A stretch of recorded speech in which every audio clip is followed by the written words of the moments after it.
Hey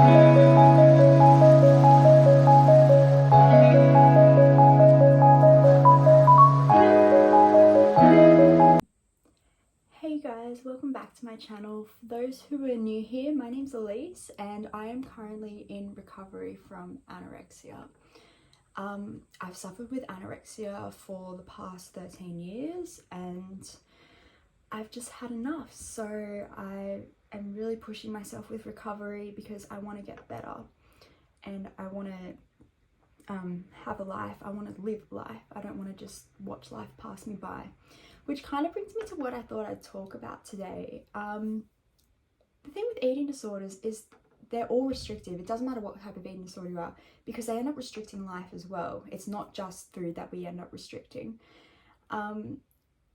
This includes like restricting our emotions. Like we tend to lose the ability to be emotional, like, and feel emotions. So you don't feel happy, you don't feel sad, you don't feel anything. You really just feel numb. And that's not how we're designed. Humans aren't meant to not feel anything. We restrict ourselves socially. Like, I don't know how many events I haven't gone to across my life because anorexia decided that my workout or my meal planning and my fussiness with food was more important. I look back now and I see all my friends doing these amazing things, including like things like travel, going places, camping, going to the beach even, or even just going to a friend's place. I've noticed that I restrict everything I do. It's not just food, it's my social life as well. Another big one that is quite common with restrictive eating disorders, or just eating disorders in general, restricting money. Like we feel like we can't spend money, we've got to save, like we've got to save our calories. And also restricting our self-care. We don't look after ourselves enough. You know, I know I personally feel guilty if I do any self-care thing. Well, anorexia makes me feel guilty. And that's another thing to keep in mind. You are not your eating disorder. You are your own person who has an eating disorder. So don't identify as an eating disorder because it's a disease. You can't identify as a disease. You can have a disease, but you can't identify as one. So back to the restriction part. Yeah, just a lot of life is restricted when you have an eating disorder, and we have really rigid routines, like you have to work out at this time, or you have to eat at this time, or you have to have this food.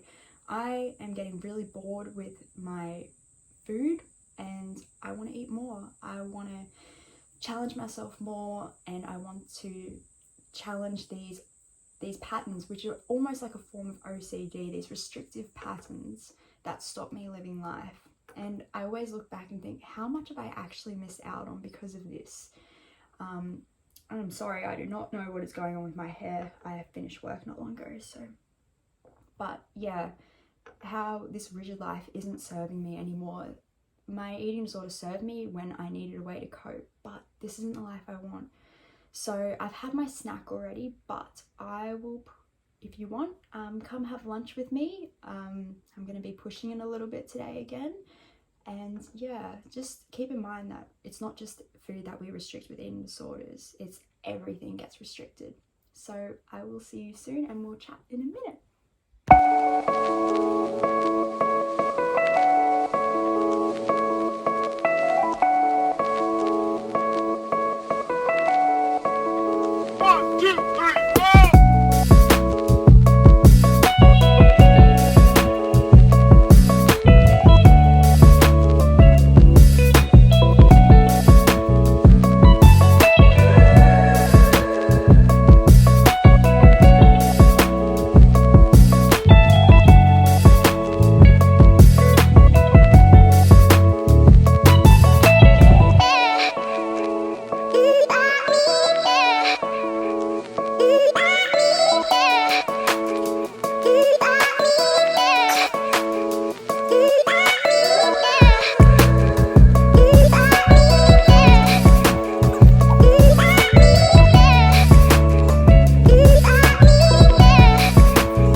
lunch and I am feeling really guilty at the moment, really overwhelmed.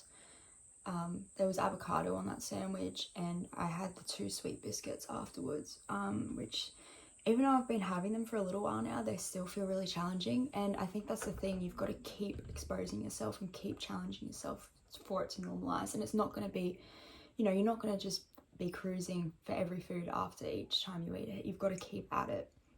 So I've also got my new paint by numbers, so I thought I'd unbox that while we have a little chat. It's from Paintplot. I am not sponsored. It'd be cool if I was, but I'm not.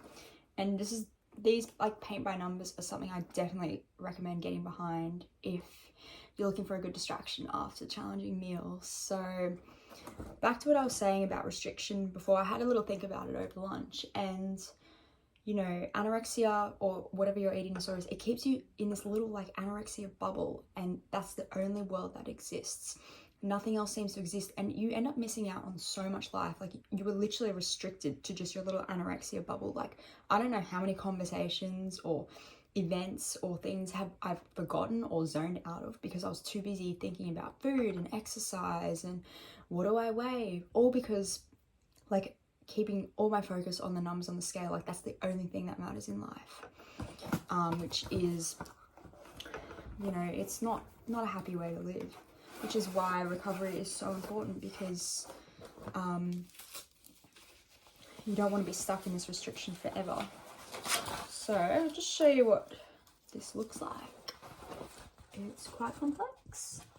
And you get like a little like instruction guide with it. I think this one's mine. My mum and I both ordered one, so I'm just trying to figure out which one's mine.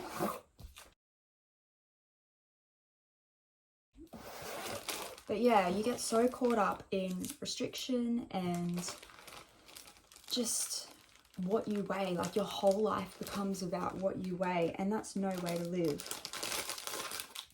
Yeah, that's what it looks like when it's finished. And so you're not just restricting your food, you're restricting life, and that's no way to live. So I just think that, you know, you've really got to challenge yourself. You've really got to push it with your eating disorder, because you're not living if you have an eating disorder, and you want to travel, you want to socialize, you want to do all those things. You want to be able to listen to people without your head like zoning off and being like, oh, do I look okay in this image, or what do I weigh?